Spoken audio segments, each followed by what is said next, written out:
Hi అండి, ఎలా ఉన్నారు? Welcome to Shivakumari kitchen. ఈరోజు కూర అరటితోటి ఆలుతోటి పులుసు తయారు చేసుకుందామండి. చాలా చాలా బాగుంటుంది. మనము ఎటువంటి మసాలాలు లేకుండా చక్కగా పాతకాలం పద్ధతిలో చేసుకుందాము. ఇప్పుడు ఇది మనం తిన్నామంటే, ఒక్కసారి తిన్నామంటే మళ్ళీ మళ్ళీ తినాలనిపించేలాగా ఉంటుంది. చాలా బాగుంటుందండి. ఇప్పుడు కూర ఎలా తయారు చేసుకోవాలో, పులుసుని ఎలా తయారు చేసుకోవాలో చూద్దాము.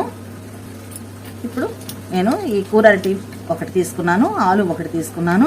వీటిని శుభ్రంగా కడిగేసి చెక్కు తీసుకొని ముక్కలు కట్ చేసుకొని చూపిస్తాను. చూడండి, నేను తీసుకున్న ఆలు, ఈ కూర అరటి చక్కగా ఇలా చక్రాల్లాగా కట్ చేశాను. చెక్కు తీసి చక్కగా ఇట్లా కట్ చేశాను అనమాట. ఇలా కట్ చేసుకుంటే చాలా చాలా బాగుంటుంది పులుసులోకి. అలాగే ఈ ఉల్లిపాయ ముక్కలు కూడా ఇలా కట్ చేసుకోవాలి. కొంచెం పెద్ద పెద్దగా చిలికలు చేసుకోవాలి. పచ్చిమిరపకాయలు కూడా చిలికలు చేశాను. దీనికి చేసే ముందు 10 నిమిషాల ముందు ఒక పెద్ద నిమ్మకాయ అంత సైజు చింతపండు నేను నానబెట్టుకున్నాను. ఈ చింతపండుని రసం తీసి పెట్టుకోవాలి. చూడండి, నేను బాండీ పెట్టుకుని 4-5 టీ స్పూన్లు ఆయిల్ వేసాను. ఆయిల్ కూడా హీట్ అయిపోయింది. ఇప్పుడు పోపు గింజలు వేస్తున్నాను. 2-3 ఎండుమిరపకాయలు కట్ చేసుకుని వేసాను. అటు ఇటు తిప్పుకుంటూ వీటిని ఫ్రై చేసుకోవాలి.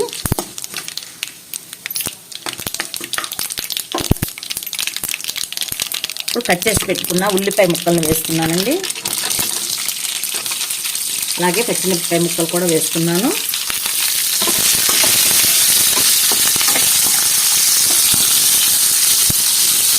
ఇప్పుడు కరివేపాకు వేస్తున్నాను.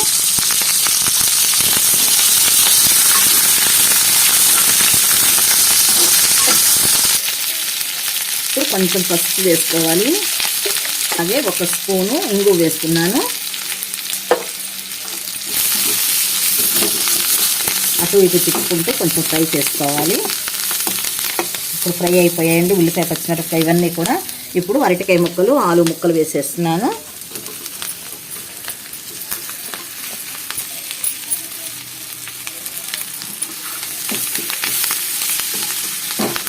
ఇది కూడా చక్కగా అటు ఇటు తిప్పుకుంటూ కాస్త ఫ్రై చేసుకోవాలి.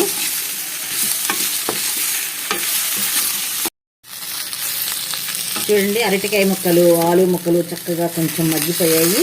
ఇప్పుడు నేను రసం తీసి పెట్టుకున్నాను పులుసుని, చింతపండుని. ఇప్పుడు అవి వేస్తున్నాను.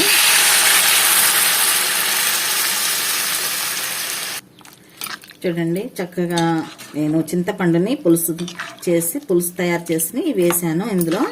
ఇప్పుడు వీటిని చక్కగా మూత పెట్టుకొని ఉడికించుకోవాలి. ఉడికించుకునే ముందు కాస్త సాల్ట్ వేసేసుకొని, చూడండి కల్లు ఉప్పు వేస్తున్నాను. మనకి తగినంత వేసుకోవచ్చు.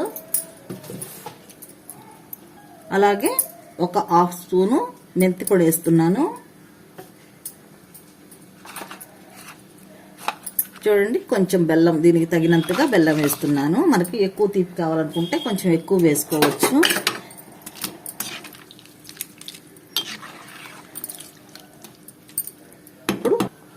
ఇప్పుడు కాస్త మూత పెట్టుకొని ఒక 5 నిమిషాలు ఉడికించుకుందాము. మనం పులుసు ఎలా ఉందో చూద్దాము. చక్కగా 5 నిమిషాలు మూత పెట్టుకొని ఉడికించుకున్నాం కదా. చక్కగా ముక్కలు కూడా మగ్గిపోయాయి, పులుసు కూడా ఉడికిందండి. చూడండి, చక్కగా రెడీ అయిపోయింది. ఇప్పుడు కాస్త కారం వేస్తున్నాను. చక్కగా కారం కలిసే వరకు చక్కగా అటు ఇటు తిప్పుకొని స్టవ్ ఆఫ్ చేసుకుందామండి. అరటికాయ పులుసు రెడీ అయిందండి. అరటికాయ ఆలు ఎంత రుచిగా ఉంటుందంటే అంత రుచిగా ఉంటుంది. మీరందరూ కూడా ట్రై చేయండి. ఎలా ఉన్నది కామెంట్ రూపంలో తెలియచేయండి. మీకు అందరికీ నచ్చుతుందని అనుకుంటాను. నచ్చినట్లయితే లైక్ చేయండి, షేర్ చేయండి, సబ్స్క్రైబ్ చేయండి. మంచి రెసిపీతో మళ్ళీ కలుద్దామండి. Thank you.